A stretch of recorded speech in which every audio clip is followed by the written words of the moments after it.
5-10 minute കൊണ്ട് നമുക്ക് easy ആയിട്ട് വീട്ടിൽ കറികൾ വെക്കാം. അതായത് നമ്മളിപ്പോൾ ജോലിക്ക് പോകുന്ന ആൾക്കാരാണെങ്കിൽ നമുക്ക് ഏറ്റവും ബുദ്ധിമുട്ടാണ് ഒത്തിരി ടൈം എടുത്ത് നമുക്ക് കറി വെക്കാൻ പറ്റത്തില്ല.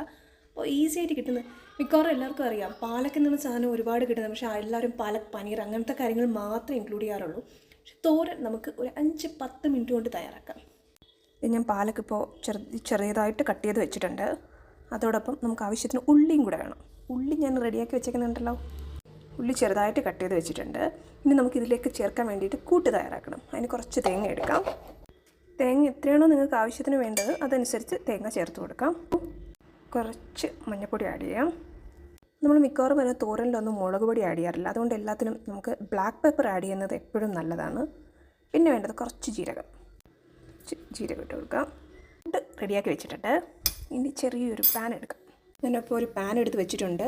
ചെറുതായിട്ടൊന്ന് ചൂടാവട്ടെ. എന്നിട്ട് നമുക്ക് ഗ്യാസ് ലോ ഫ്ലെയിമിലാക്കാം. എപ്പോഴും ഈ ഒരു പാലക്ക് വയ്ക്കുമ്പോൾ ലോ ഫ്ലെയിമിൽ വെക്കുന്നതാണ് നല്ലത്. നമുക്ക് കുറച്ച് ഓയിൽ ഒഴിക്കാം. ഒത്തിരി വേണ്ട, കുറച്ച് മതി.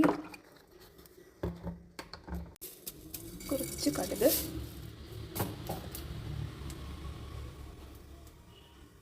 ഇതിലേക്ക് പേരിന് മാത്രം ഞാൻ കുറച്ച് ഇഞ്ചിയും അതുപോലെ തന്നെ പച്ചമുളക് ആഡ് ചെയ്തിട്ടുണ്ട്.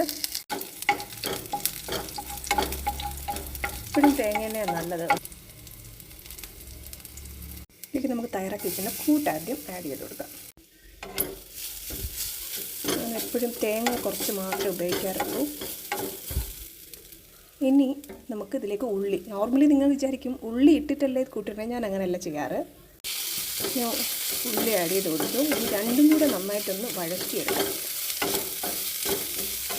ഞാൻ ഇങ്ങനത്തെ ഐറ്റംസ് ഒത്തിരി വേവിച്ചെടുക്കാറില്ല. ഒരു ചെറിയ പച്ച ചെവയോടെ കഴിക്കുന്നതായിരിക്കും എപ്പോഴും നല്ലത്. ഒത്തിരി വേവിച്ച് കഴിഞ്ഞാൽ അതിൻ്റെ ഗുണങ്ങളൊക്കെ ഒന്ന് പോകത്തില്ലേ. ടേസ്റ്റ് എപ്പോഴും ഇതാണ് കേട്ടോ. ഇങ്ങനെ ഒന്ന് ട്രൈ ചെയ്ത് നോക്കാം. ഈ രണ്ടും കൂടെ ഒരുമിച്ച് മിക്സ് ആകുമ്പോൾ നല്ലൊരു ടേസ്റ്റ് കിട്ടും.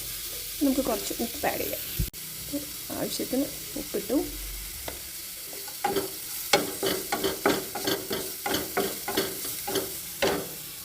ഇതിലേക്ക് നമ്മുടെ പാലക്ക് ആഡ് ചെയ്യാം. ഇത് ഒത്തിരി ഒന്നും വിചാരിക്കണ്ട കേട്ടോ. കുഴഞ്ഞു കഴിഞ്ഞാൽ കുറച്ചേ കാണത്തുള്ളൂ. ഇത് കണ്ടല്ലോ, കുഴഞ്ഞു കഴിഞ്ഞപ്പോൾ ഇത്തിരി മാത്രമേ ഉള്ളൂ. തേങ്ങ കൂടുതൽ ആഡ് ചെയ്യാൻ കേട്ടോ. കൊളസ്ട്രോളിന് അത്ര നല്ലതല്ല തേങ്ങ കൂടുതൽ കഴിക്കുന്നത്. കുറച്ച് നേരം വെയിറ്റ് ചെയ്യാം. അപ്പോൾ നമ്മുടെ പാലക്ക് തോരൻ റെഡി ആയിട്ടുണ്ട്. ഇത് നിങ്ങൾക്ക് ചപ്പാത്തിയുടെ കൂടെ വേണമെങ്കിൽ കഴിക്കാം, ചോറിൻ്റെ കൂടെ കഴിക്കാം, ഏതിൻ്റെ വേണോ യൂസ് ചെയ്യാം കേട്ടോ. നല്ല ടേസ്റ്റാണ്. കഴിച്ചൊന്ന് ട്രൈ ചെയ്ത് നോക്കി. പാലക്ക് തോരൻ